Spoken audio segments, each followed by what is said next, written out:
जय हिंद साथियों। बिहार पुलिस के लिए महत्वपूर्ण प्रश्न दोस्तों, आज के सेशन में जो है आप सभी दोस्तों को हम टोटल 50 से थोड़ा कम प्रश्न करवाने वाले हैं। थोड़ा कम समय भी लगेगा दोस्तों, ज़्यादा समय नहीं लगेगा। अच्छे से पहले आप लोग पेन और कॉपी लेके बैठ जाइए, क्योंकि चैप्टर बाय चैप्टर ज्योग्राफी का चल रहा है दोस्तों। चैप्टर 1 हम आपको कंप्लीट करवा चुके हैं 2 पार्ट में। आज जो है आपका पार्ट इसका जो चैप्टर 2 होने वाला है दोस्तों, ठीक है। पार्ट 3 होगा पर चैप्टर 2 होगा। इसमें से प्रश्न को इंपॉर्टेंट प्रश्न है दोस्तों, वो प्रश्न इसमें लिया गया है जो कि एग्जाम हॉल में पूछा जाएगा दोस्तों। प्रत्येक प्रश्न इंपॉर्टेंट है, आप लोग धैर्यता से बैठे रहिए, ना स्किप कीजिएगा दोस्तों। प्रत्येक क्लास पर जो है यहाँ पे देखते रहिएगा, प्रत्येक प्रश्न का आपको कमेंट में जवाब भी देना है। एक बात आपको बोल देते दोस्तों, इससे पहले ज्ञान बिंदु सर का जो भी आपको देखना चाहिए दोस्तों, प्लेलिस्ट बना दिए, वहाँ पे जाके दोस्तों देख सकते हैं। रोजगार भी तंगे सर का प्लेलिस्ट बन चुका है, प्रत्येक बार प्रत्येक प्रश्न का वहाँ पे होगा दोस्तों। इसके साथ साथ आप लूसेंट का रिवीजन जरूर कीजिए दोस्तों, क्योंकि लूसेंट से प्रश्न आता ही आता है। लूसेंट का प्लेलिस्ट बना दे रहे हैं दोस्तों, वहाँ पे जाके छोटा छोटा प्रश्न है दोस्तों, वहाँ पे 25-30 करके प्रश्न है, वहाँ पे जाकर रिवीजन आप समय मिले तो कर लीजिएगा। चलिए, एक बात आपको एक बात बोलना चाहते हैं, आपको पीडीएफ चाहिए दोस्तों क्लास का। पीडीएफ चाहिए तो आप लोग टेलीग्राम ज्वाइन कर लीजिए वहाँ पे, तो वहाँ पे मैसेज करेंगे दोस्तों, तो आपको वहाँ पीडीएफ अवेलेबल हो जाता है। चलिए, हम लोग सेशन को आगे बढ़ाते हैं, और आपको क्लास को जाते जाते सेशन को लाइक और अपना भाई बहन को शेयर भी कर देना चाहिए, और परिवार में शामिल भी हो जाइए दोस्तों, छोटा सा परिवार है। चलिए, हम लोग क्लास की ओर चलेंगे। पहला प्रश्न को पढ़िएगा और कमेंट में इनका जवाब दे दीजिएगा।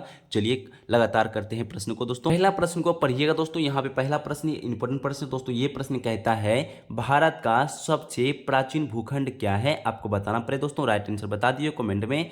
भारत का सबसे प्राचीन भूखंड क्या है दोस्तों, फटाफट कमेंट में कर दीजिए। इसका आंसर सभी दोस्तों ने मिलकर जो दे रहे दोस्तों, ऑप्शन नंबर ए दे रहे, प्रायद्वीपीय पठार। तो आप लोग का सही आंसर आ रहा है दोस्तों, प्रायद्वीपीय पठार होगा। ठीक है, चलिए हम लोग प्रश्न नंबर 2 को देख लेते हैं दोस्तों, साथ साथ में ही क्या होता है इसका आंसर दोस्तों। यहाँ पे प्रश्न नंबर 2 में लिखता है, हिमालय के निर्माण में कौन सा सिद्धांत सर्वमान्य है दोस्तों, ये आपको प्रश्न का जवाब देना पड़ेगा। प्रश्न नंबर 2 का राइट आंसर क्या होता है? प्रश्न को एक बार फिर रिवीजन कर देते हैं दोस्तों। कहते हैं आपको हिमालय के निर्माण में कौन सा सिद्धांत सर्वमान्य है दोस्तों, ये प्रश्न का आपको जवाब देना चाहिए दोस्तों। फटाफट आप लोग जो कमेंट में जवाब दे रहे हैं दोस्तों, यहाँ पे आप लोग का जो कमेंट में आ रहा आंसर दोस्तों, ऑप्शन नंबर सी दे रहे हैं, प्लेट वितरणीय सिद्धांत दे रहे हैं दोस्तों। तो ये आपका ऑप्शन नंबर सी कंप्लीट होगा दोस्तों, यह सही आंसर होगा दोस्तों। ठीक है, यहाँ पे आपको फिर से कथन सही करने के कह रहा है दोस्तों। यहाँ पे प्रश्न नंबर 3 को देख लीजिए, यहाँ पे आपको फिर से कह रहा है कथन को सही कौन सा होगा दोस्तों, यहाँ पे आपको बताना पड़ेगा। यहाँ पे ऑप्शन को पढ़िएगा तभी आंसर दीजिएगा दोस्तों। यहाँ पे जो आपका प्रश्न कहता है, इनमें कौन कथन सही है, इनमें कौन कथन सही है, तो आपको सही बताना पड़ेगा। यहाँ पे लिखता है कौन सही है, तो लिखता है भारत का दक्षिण भाग गोंडवाना भूमि का एक खंड है दोस्तों, ये आपका पॉइंट, ये ऑप्शन एक सही है। दूसरे में कहता है दक्षिण भारत का अधिकतर चट्टान रूपांतरित होता है दोस्तों, ये भी आपका पॉइंट सही हो जाता है। तीसरे में पढ़िए, कहता है दक्षिण पठार की औसत ऊंचाई जो है दोस्तों 400 से 900 मीटर तक होता है, ये भी पॉइंट आपका सही होता है। तो इसका मतलब ऑप्शन नंबर डी इनका करेक्ट आंसर होगा। उपयुक्त सभी कथन यहाँ पे आपका सही हो जाता है, ऑप्शन नंबर डी। तो चलिए हम लोग 4 को फिर से कथन को सही वाला पढ़ते दोस्तों। यहाँ पे 4 नंबर प्रश्न राइट आंसर क्या होता है, प्रश्न को फिर से पढ़ लीजिए।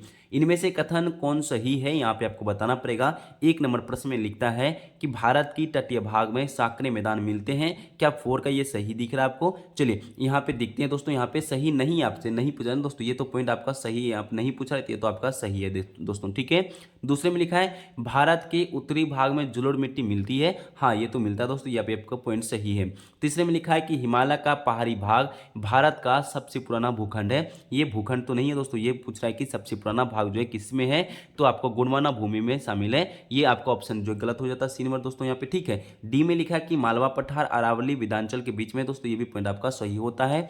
3 पॉइंट सही है, ऑप्शन नंबर डी इनका गलत होता है, इसलिए यहाँ पे ऑप्शन नंबर सी इनका सही आंसर होगा। देखिए साथियों, यहाँ पे क्वेश्चन नंबर 5 में कह रहा है विचार कीजिए। आप लोग बहुत ही विचार करें, बहुत एक्सपर्ट है दोस्तों, तो आप लोग अच्छे से पहले विचार कर लीजिए। प्रश्न नंबर 5 का ऑप्शन नंबर 1 कहता है, तो 250 मिलियन वर्ष पूर्व सभी महाद्वीप स्थलखंड के रूप में एकत्र जिसे पेचिया कहा जाता है, ये पॉइंट आपका सही होता है। दूसरे में लिखा है कि पेचिया के चारों तरफ जलीय भाग को पेथाला, यहाँ लिखा है पेथलालासा, ठीक है, पेथलासा कहा जाता है दोस्तों, ये आपका पॉइंट 2 नंबर सही है। तीसरे में जो लिखा है दोस्तों कि पेचिया शब्द का प्रयोग सर्वप्रथम किसने उपयोग किया है दोस्तों, अल्फ्रेड वेगनर ने किया था दोस्तों, यहाँ पे आपका तीनों ही पॉइंट सही है। देखिए आंसर कहाँ दिख रहा है, 1 2 3, यहाँ पे जहाँ दिख रहा है वहाँ पे इनका आंसर सही होगा, ऑप्शन नंबर बी इनका करेक्ट आंसर होगा। चलिए हम लोग प्रश्न नंबर 6 को एक बार देख लेते हैं दोस्तों, ऑप्शन आपको नीचे देखने को मिलेगा। यहाँ कहता है प्रश्न नंबर यहाँ पे 6 में कि निम्नलिखित में से कौन सा देश या महादेश जो है आंगरलैंड या लोरेंसिया का हिस्सा है दोस्तों, आपको बताना पड़ेगा। यहाँ पे प्रश्न नंबर 6 का पहले तो क्वेश्चन अच्छे से पढ़ लीजिएगा। इनका आंसर आपको हम दिखाते हैं ऑप्शन यहाँ पे पीछे, यहाँ पे देख लीजिए, तभी आपको देखने को मिलेगा ऑप्शन यहाँ पे करेक्ट आंसर क्या होता है। यहाँ लिखा है उत्तरी अमेरिका, एशिया, यूरोप, इनमें से सभी। तो क्या आपको ऑप्शन नंबर डी दे रहे, तो सभी ऑप्शन नंबर डी दे रहे, सभी, इनका सभी, इनका जो है करेक्ट आंसर होगा ऑप्शन नंबर डी। 7 का प्रश्न को देख लीजिए दोस्तों, यहाँ पे कहता है गोंडवाना लैंड में विखंड किस युग में प्रारंभ हुआ है, आपको बताना पड़ेगा दोस्तों। गोंडवाना लैंड में जो विखंड जो है किस युग में प्रारंभ हुआ है दोस्तों, ये आपको प्रारंभ बताना पड़ेगा। यहाँ पे आप लोग ऑप्शन जो दे रहे कमेंट में दोस्तों, जो ऋषिका दे रहे, तो ऑप्शन नंबर सही होगा ऑप्शन नंबर ए, सभी ऑप्शन नंबर ए दे रहे दोस्तों, ठीक है। चलिए हम लोग 8 में चल लेते हैं, प्रश्न को देखते हैं। भारत का रूर प्रदेश निम्न में से किसे कहा जाता है, आपको प्रश्न नंबर 8 का राइट आंसर बताना पड़ेगा दोस्तों। भारत का रूर प्रदेश निम्न में से किसे कहा जाता है, सभी मेरे दोस्तों ने जवाब दे रहे हैं ऑप्शन नंबर बी, छोटा नागपुर पठार, तो करेक्ट आंसर दे रहे दोस्तों, ठीक है। चलिए प्रश्न नंबर 9 को देख लेते हैं दोस्तों, यहाँ पे कहता है प्रायद्वीपीय भारत कहा जाता है दोस्तों, ये प्रश्न नंबर 9 को आपको बताना पड़ेगा, प्रायद्वीपीय भारत कहा जाता है। यहाँ पे क्वेश्चन नंबर 9 में क्या आंसर होता है, तो आपका जो आंसर आप लोग दे रहे हैं प्रायद्वीपीय भारत उसको कहते हैं दोस्तों जो कि जल से तीनों तरफ से घिरा हो। यहाँ लिखा वैसा हिस्सा दोस्तों जो तीनों तरफ से जल से घिरा हो एवं तरफ स्थल से दोस्तों, ये ऑप्शन नंबर बी इनका करेक्ट आंसर हो जाता है दोस्तों, जो कि पांच तरफ से तीनों तरफ से जो घिरा हो उन्हीं को हम लोग कहते हैं दोस्तों। यहाँ पे जो है आपको प्रायद्वीपीय भारत कहा जाता है दोस्तों, ये प्रश्न को याद रखिएगा। प्रश्न नंबर 10 को देख लीजिए, यहाँ पे लिखता है चट्टानों के विकास के कार्यक्रम अनुसार व्यवस्थित कीजिए। यहाँ पे आपको बताना पड़ेगा दोस्तों, ये प्ले वीडियो को रोक लीजिए अच्छे से, तभी आपको जवाब दे पाएंगे। यहाँ पे लाइन बाय लाइन आंसर कौन कौन सा होता है, चलिए आप लोग फटाफट बता दीजिए दोस्तों। यहाँ पे आप लोग जो बता रहे, पहले में बता रहे यहाँ पे आर्किनिया बता रहे दोस्तों यहाँ पे, इसके बाद आप लोग जो बता रहे यहाँ पे 4 बता रहे, धारवाड़ बता रहे, इसके बाद आप लोग का कमेंट आ रहा है दोस्तों कुरुप्पा, और यहाँ पे विंद, यहाँ पे देखिए फर्स्ट, ठीक है। इसके बाद आपको ये आएगा सेकंड, ये फिर आएगा तीसरा, ये आएगा चौथा। इस तरह में से आप लोग आंसर को सजा लीजिएगा, तो हमको दिख रहा है यहाँ पे ऑप्शन नंबर ए, तो यहाँ पे सही होगा दोस्तों, ठीक है। 3 4 1 2, 3 4 जो है 1 2 आएगा दोस्तों, यहाँ पे देख लीजिएगा। यहाँ पे हम लोग चलते हैं दोस्तों 11वें प्रश्न में, कहता है कि निम्नलिखित में से किस चट्टान में जीवाश्म का अभाव पाया जाता है। 11वें प्रश्न का जवाब दे दीजिएगा, निम्नलिखित में से किस चट्टान में जीवाश्म का अभाव पाया जाता है दोस्तों, ये 11वें प्रश्न का राइट आंसर होता है ऑप्शन नंबर जो है सी दे रहे, आक्रियन क्रम और कुरप्पा जो है यहाँ पे ऑप्शन नंबर ए और बी दोनों ही सही होगा, तो ऑप्शन नंबर सी यहाँ पे करेक्ट आंसर हो जाता है। आप 12वें प्रश्न को देख लीजिए दोस्तों, यहाँ कहते हैं निम्नलिखित में से कौन सा मरुस्थल है दोस्तों। 12वें प्रश्न में जो कह रहे दोस्तों निम्नलिखित में से कौन सा मरुस्थल है दोस्तों, यहाँ पे आप लोग का ऑप्शन नंबर ए आ रहा है, सिंध क्षेत्र आ रहा है, तो दोस्तों आप लोग का सही आंसर हो जाएगा सिंध क्षेत्र, option number A correct answer हो जाएगा दोस्तों। यहाँ पे हम लोग चलते हैं 13वें प्रश्न में, प्रश्न नंबर 13 में लिखता है हिमालय की उत्पत्ति के किस भूसन्नति से हुई है, आपको बताना पड़ेगा दोस्तों ये राइट आंसर क्या होता है। 13 नंबर प्रश्न का जो राइट आंसर आप लोग देना स्टार्ट कर चुके हैं दोस्तों, कमेंट में 33 दे रहे दोस्तों, ऑप्शन नंबर ए दे रहे, तो यहाँ पे करेक्ट आंसर हो जाएगा ऑप्शन नंबर ए। हम लोग चलते हैं 14 में प्रश्न को देख लेते हैं दोस्तों, यहाँ पे लिखता है निम्नलिखित में से कौन सी चट्टान प्रणाली भारत में नवीनतम है दोस्तों। यहाँ पे 14वें प्रश्न का राइट आंसर क्या देते हैं, तो 14वें प्रश्न का राइट आंसर आप लोग गोंडवाना दे रहे, तो दोस्तों यहाँ ऑप्शन नंबर डी इनका करेक्ट आंसर होगा गोंडवाना, ठीक है। ऑप्शन नंबर डी यहाँ पे सही आंसर होता है। तो हम लोग चलते हैं 15वें प्रश्न को देख लेते दोस्तों, यहाँ पे लिखता है भारत के ढक्कन के पठार पर जो बेसाल्ट निर्मित लावा सेलों का निर्माण हुआ है दोस्तों। यहाँ पे 15वां प्रश्न एग्जाम में पूछा जा सकता है, आप लोग याद रखिएगा। कमेंट में आप लोग फटाफट जो बता रहे दोस्तों, यहाँ पे जो है यहाँ पे बता रहे क्रिटेशियस युग से बता रहे दोस्तों, यहाँ पे ऑप्शन नंबर ए बता रहे, तो यहाँ पे सही ऑप्शन नंबर ए हो जाएगा दोस्तों, ठीक है। चलिए हम लोग चलते हैं 16वें प्रश्न में, देखते हैं लघु हिमालय स्थित है मध्य में दोस्तों, ये आपको बताना पड़ेगा लघु हिमालय जो स्थित है मध्य में। आपको 16वें प्रश्न का राइट आंसर बता दीजिएगा दोस्तों, यहाँ पे राइट आंसर क्या होता है। आप लोग लघु हिमालय जो स्थित है दोस्तों, लघु हिमालय, तो यहाँ पे आप लोग शिवालिका और महान हिमालय बता रहे ऑप्शन नंबर बी, तो यहाँ पे 16 का जो है राइट आंसर आप लोग बी दे रहे कमेंट में, तो सही दे रहे दोस्तों, शिवालिका और महान हिमालय यहाँ पे करेक्ट आंसर हो जाएगा। तो आप लोग 17 में कह रहा दोस्तों कि यहाँ पे कथन को असत्य बताना पड़ेगा दोस्तों, यहाँ पे कौन सा असत्य है, आपको करेक्ट आंसर बता दीजिए दोस्तों, पढ़ने के बाद ही तो आपको पता चलेगा कौन सा असत्य होगा। यहाँ पे लिखा है दोस्तों कि यहाँ पे ऑप्शन नंबर आप लोग सी दे रहे डायरेक्ट, तो यहाँ पे सी नंबर को एक बार देख लीजिए दोस्तों, क्या ये सही है गलत है। तो कह रहा है यहाँ पे भारत के पश्चिम समुद्र तट पर निर्माण नदियों की जमाव क्रिया द्वारा हुआ है, ये तो ऑप्शन नंबर आपका सी गलत होता है दोस्तों। यहाँ पे कह रहा है कि भारत में गोंडवाना शिलाओं में कोयले का वृत्तम भंडार है दोस्तों, ये सब तो सही पॉइंट है, तीसरा इनका गलत हो जाता है दोस्तों।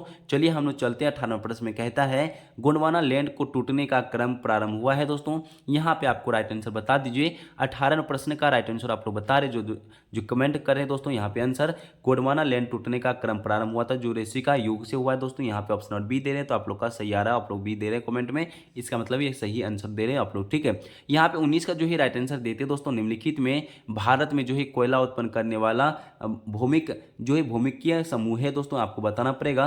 तो 19 का राइट आंसर क्या हो जाता दोस्तों, प्रश्न को एक बार फिर से रिपीट कर देते हैं। भारत में जो है कोयला उत्पन्न करने वाला जो है भौमिक समूह है दोस्तों, कौन सा है?